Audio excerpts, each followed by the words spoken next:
Sigurado ako hindi aabot sa akin ng flood control scandal. Kasi unang-una, wala namang flood control projects sa OVP or sa Department of Education. Hindi nga nila masabi ngayon na may insertions ang Vice President kasi wala talaga. Hindi ako sumasali sa ganyan.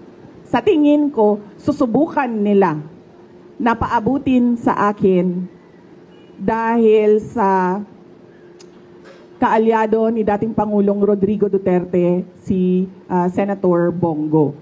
Doon siguro nila gagawan ng kwento yun. Di mo sure, BP Sara. Alam mo naman, di ba? Ikaw yung front runners para sa 2028. Di ba? So, di mo sure, gagawan ka ng storya para ma-involve ka. Siyempre, gagawin nila lahat yun kasi pag ikaw naging presidente, patay sila lahat. Di mo sure.